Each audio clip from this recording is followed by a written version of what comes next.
So imagine this, you're a broke college student and you're thinking about trying to start your career. So you finally decide. Screw it. I'm gonna be an editor. So you Google. So what exactly do the professionals use? And every time it's Adobe, Adobe, Adobe, Adobe this, Adobe that. So you cruise on over to the website, you see the price, and you're floored. It's the annual plan billed monthly in the fine print. And that's when you realize there is a massive paywall between you and your goals that you want to make it as a designer, artist of some sort, editor, whatever. And that paywall isn't measured in by a sketchbook money. It's not one-time purchase money. I'm talking recurring, can't miss a month, don't you dare go broke kind of money. And then the cherry on top is you go online and see what people are saying. Well, if you were actually good at what you do, you'd be able to afford to pay Adobe. And that logic just makes my blood boil. I hate it because it completely erases the kid who hasn't had their shot yet, the kid in the dorm. I mean, and you can argue, yes, sure, oh, well, they have the student pricing. If you think that student pricing is going to do them good for a long period of time, you're delusional. The average college kid right now is struggling. The average American is struggling at the moment. And you think that a $25 a month or whatever it is subscription is going to sustain them forever, because also they're not going to be a student forever. And when that time runs out and when Adobe, being as strict as they are, cuts them off and says, oh, you can't use this price anymore, well, then what are they going to do? Their pricing screws the kid in the dorm, the person between jobs, or the kid that came from a poorer family, or the one guy in the country where those prices are just insane. So in this video, I'm going to talk about why I think Adobe has become evil for beginners. And not just because it's expensive, but because their entire ecosystem puts a toll booth right at the start of your career. It's ridiculous. And by the way, I'm Ethan. I've done millions of views across the various channels that I've made content for, so I'm kind of familiar with this space. And yeah, I can technically afford Adobe now, but I don't. I choose not to. I like the other software better, but I do remember being that broke beginner. So let's start exactly where most creative careers die, the paywall at the starting line.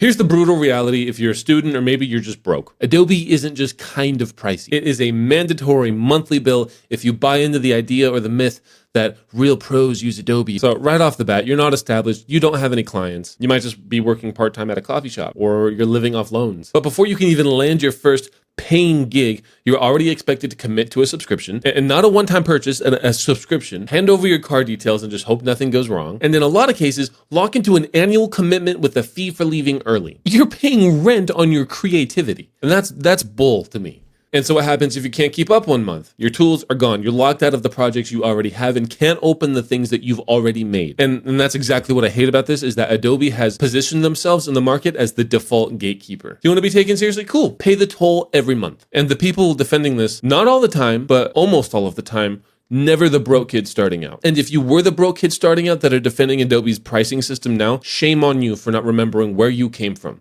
Shame on you for not being considerate of the fact that money is different now than it was perhaps when you started. Perhaps when you started, you weren't funding some other company's AI models. But the really twisted part isn't even really about the paywall. It's the mindset that grows around it, and if you're not paying it, you're not serious. Let's talk about that. You've seen these comments, and maybe you've gotten them if you've had any sort of conversation about this. If you're actually good at what you do and have paying clients, paying Adobe every month should be no problem whatsoever. And on the surface, that does sound logical. It does. But in reality, it's one of the most toxic, class-blind takes ever. Because what it's really saying is, if you're poor or struggling to get by as it is, your creativity doesn't matter. You shouldn't be able to afford the tools to express your creativity. You shouldn't be able to have any sort of options to be taken seriously if you're not paying Adobe every month. This myth, it pretends that everybody's starting from the same place, the same financial situation, the same access to clients, the same currency value, the same country, and the same opportunities. All of these things to assume that everybody has access to the same thing is a fantasy, because some people are starting from zero. Some people have no family money, no safety net, no savings, and maybe not even a personal computer that can run these giant apps properly. But at the end of the day, they're still willing to try. And also, let's be real,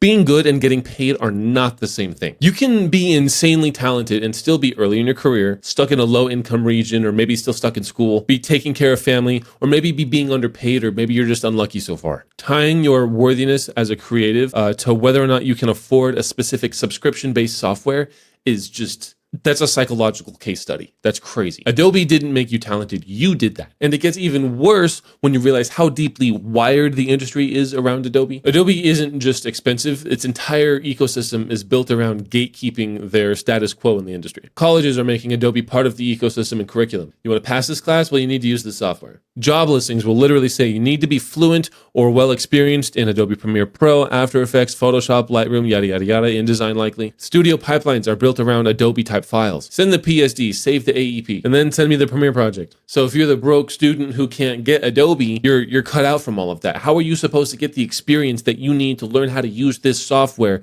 reliably so that you can then apply to these jobs? Adobe, by raising these prices, is cutting so many people out of the market in the future. So when you can't get access to Adobe, you're not just missing a feature. You're getting blocked from doing the homework the way the professor wants, getting blocked from applying to certain jobs, collaborating on shared projects, or passing files back and forth between you and a teammate. It's like trying to be a musician, but the venues that you're playing at only allow one brand of instrument and you have to pay it monthly. It's ridiculous. And this is where Adobe, I think, really wears the brand of evil when it comes to beginners, because they've just gotten so deeply embedded in professional and educational pipelines that not using them is made to make you feel like it's a setback. And then they use that position to crank up their subscription prices, lock in commitments, and then push plans that are brutal if you're broke. And then meanwhile, they go around touting, oh, we're the hero, we empower creatives, while the actual beginner is sitting there like, I can't afford to enter your ecosystem right now. And then if all of that wasn't enough, the way they handle their subscriptions, cancellations, and fine print, it just adds another layer of we're not really on your side, especially if you're the one that can least afford a mistake. So now add this on top of everything, right? You think, okay, I'll just get Adobe for a year. I have to. What other choice do I have? And then you click the annual paid monthly because,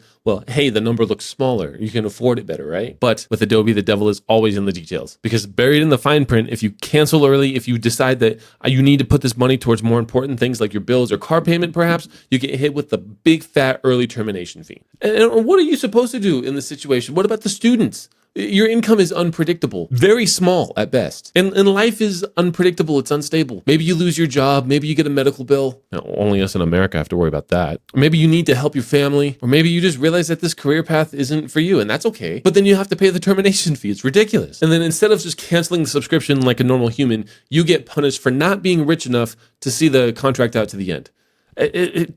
It's just dumb. Beginners are the very last people that should be bullied like that. They have the least money, the least stability, and the least options. And yeah, Adobe is not the only company doing the subscription stuff. But when you go around touting yourself as the industry standard, when you are the one that the schools and the studios are pushing, then you have a responsibility not to screw over the most vulnerable people in your user base. But instead, we've seen confusing plan names, cancellation, friction, and penalties for leaving early. And it's all wrapped around the tools that young creatives are told that they have to use. So when people say, if you're good, you'll find a way to pay, I don't just disagree. I think that mindset protects the system from ever changing. So let's land this. Here's my honest take. Adobe being expensive isn't what makes it evil. It's a combination of a few things. Firstly, the massive paywall at the very start of your journey, and when you have the least amount of money and the most amount of doubt. Secondly, a culture that shames you for being too broke to pay, as if poverty equals laziness or lack of talent. Thirdly, an industry pipeline that enforces the monopoly. Schools, jobs, and studios all speaking Adobe or nothing. And fourth, subscription designs that punish instability. Early termination fees, confusing terms, and jumping through a bunch of hoops to cancel. So if you're already successful, sure, Adobe's just another business expense, no doubt. But if you're that broke college student in a dorm right now, just staring down that pricing page, wondering if you even deserve to try, I want you to hear me very clearly on this. Your value as a creative is not defined based on around whether or not you can afford Adobe. That has nothing to do with Adobe. Your talent is not any less real just because your bank account might be struggling. And I'm not saying never use Adobe. Here's what I'm saying. I'm saying recognize the system for what it is. Stop shaming people who can't afford the toll, and start supporting the tools that don't lock creativity and expression for all behind a paywall. There are alternatives, and there are free tools if you want to go that route as well. And if the rest of us can just stop acting like affording Adobe is a personality trait, then maybe beginners won't feel like they're failing just because they can't swipe their card yet. So please, if you've ever been that broke college student or somebody struggling in a position that wanted to be able to afford these creative tools, drop your story in the comments. I want to know about it. I want to interact with you and hear your stories. Listen, if you made it this far in the video, thank you so much for watching. I really appreciate your time. Leave your story down below. Hit the like button if you enjoyed the video, dislike button if you disliked this video, and most importantly, don't forget to subscribe to the channel, and I'll see you in the next video. Thank you so much.